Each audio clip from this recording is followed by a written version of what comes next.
Hello, this time I am going to discuss about SIMD matrix multiplication algorithm with time complexity O(n) square.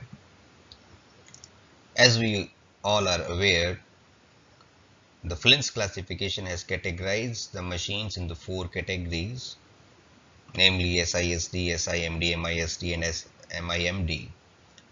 SIMD is one of the machine given by the Flynn's classification.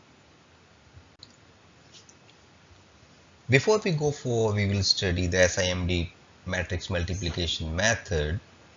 We must understand how the matrix multiplication will be carried out by the basic machine, that is SISD machine, where we have the serial execution of the task. Just for an overview, I am just depicting how the basic algorithm of matrix multiplication works. So we can see we are having two matrices A and B, and we have to store their multiplication in the matrix C. All the matrices I am assuming of the order n by n. So we can see for one value of I, this j will go for n times, and for one value of j, this k will run for n times. So there are three nested loops, 1, 2 and 3. They will work together, and finally we will get the matrix multiplication. Here is the term which is responsible for the matrix multiplication. This is the initialization step. So after n cube time, each step is taking n times. That's why n into n into n. The complexity, the time complexity, means the number of iterations used by this method are n cube. That's why the time complexity is O(n) cube. Now the problem with this complexity is it's very high. So the SIMD machine, by using SIMD machine, we try to reduce the complexity by this value O(n) cube. We will see how SIMD machines can reduce the complexity of O(n) cube to O(n) square. So this is the basic SIMD matrix multiplication algorithm. Few things I would like to discuss I would like to tell you about SIMD machine. In SIMD we have multiple processing elements. Each processing elements will be known as a PE. And in this algorithm you can see this is power 4. This is again a power 4. This power stands for the parallel 4, because some component of the algorithm we will execute in parallel. In parallel here means multiple processing elements or multiple computational units work together on a single problem, on a single task. So you can see this is this PEM1. PEM1 means the memory associated with the first processing element. PEM2 means the memory associated with the second processing element. PEMN means the memory associated with nth processing element. We have n number of processing elements. That means they can perform n number of tasks simultaneously. This is how the matrices A, B and C, they are being stored in the memory in the form of vectors. A11, first element of the matrix A, then A12, A13 and so on up to A1n, and the last row AN1, AN2 and so on up to ANn. This is how the matrix A is stored in the form of vectors. Matrix B, B11, B12, B1n in the same fashion as like A. So this is up to Bnn. On the same way, the matrix C will also be stored in the memory C11, C12, C13 and so on up to C1n. All these three matrices are of the order n by n. Here we need to understand what is the role of this par 4 means parallel for loop and what is the impact of the Cik equals to 0. We'll see in the next slide.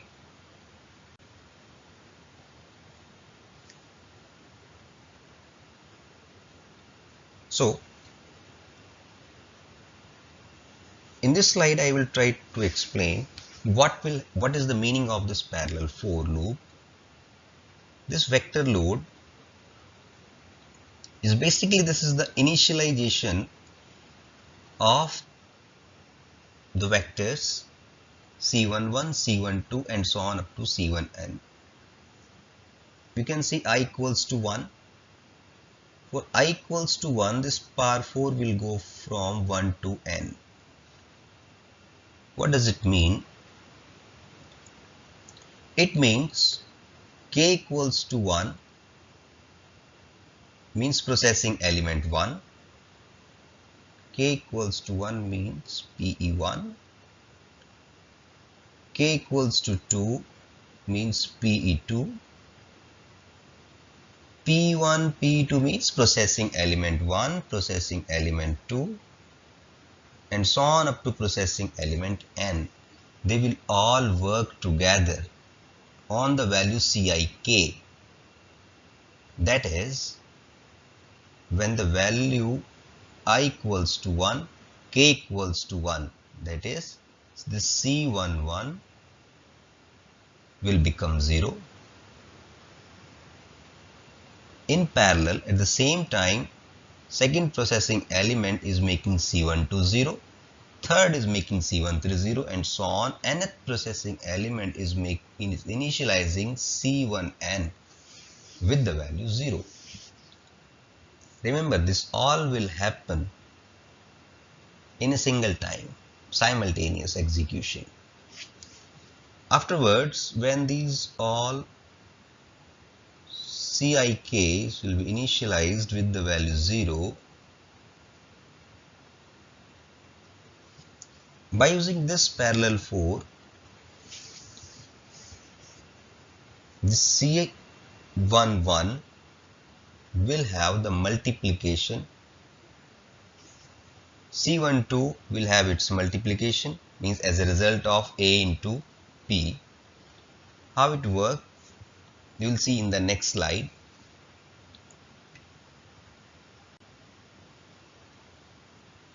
Yes. So just to explain in the better way, I have just taken the example of a 3 by 3 matrix rather than n by n. Again, the example is same. I am trying to multiply matrix A with matrix B, and I am trying to store the result in the matrix C of the order 3 by 3. So when I equals to 1, as I have discussed in the last slide, I equals to 1, the Cik will be initialized. That means I am already having the value C11 equals to 0, C12 equals to 0 and C13 equals to 0. This initialization will be done by the processing element 1. This will be done by the processing element 2 and this will be done by the processing element 3 at the same time. Now for j equals to 1 to 3, when the value of j is 1, this k will done k equals for 3 times k equal to 1 to 3. That means processing element 1 is performing the task C11 equals to 0 plus A11 multiplied with B11. This one.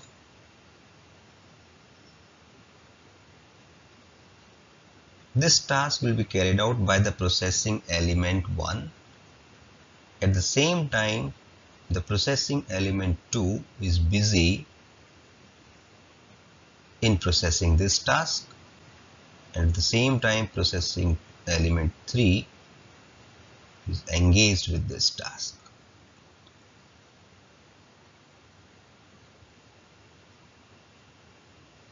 When the value of j equals to 2, in the next iteration, again, the value of k will go from 1 to 3. You can see j equals to 2. K again go from 1 to 3. K is 2. J equals 2 and k equals to 3. So this step in the next iteration, when the value of j equals to 2, will be carried out by the processing element 1. At the same time, processing element 2 is doing this task, and processing element 3 is indulged with this task, and so on. When the value of j equals to 3, processing element 1 is executing this segment, processing element 2 is executing this segment, and processing element 3 is doing this segment.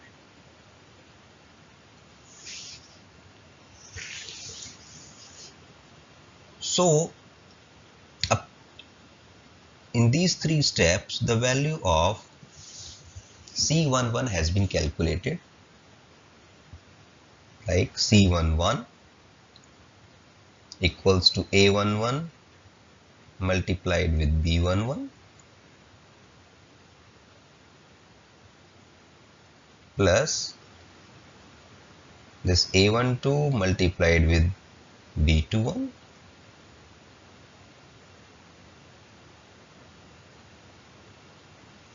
and plus A13 multiplied with B31.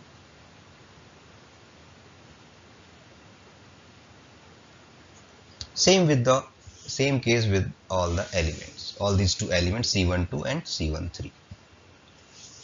So this is how multiple processing elements can work together in an SIMD machine. So this is the scenario when the value of I equals to 1. We have calculated C11, C12 and C13. In the next slide, I have calculated the value for all the 9 elements when the value of I is 1, 2 and 3 as well.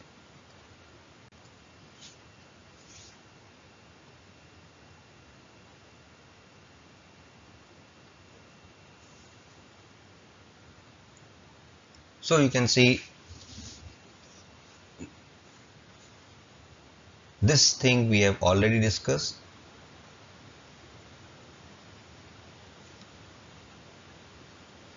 This value C11, C12 and C13, they will be calculated when the value of I is 1, I is 1, I is 1.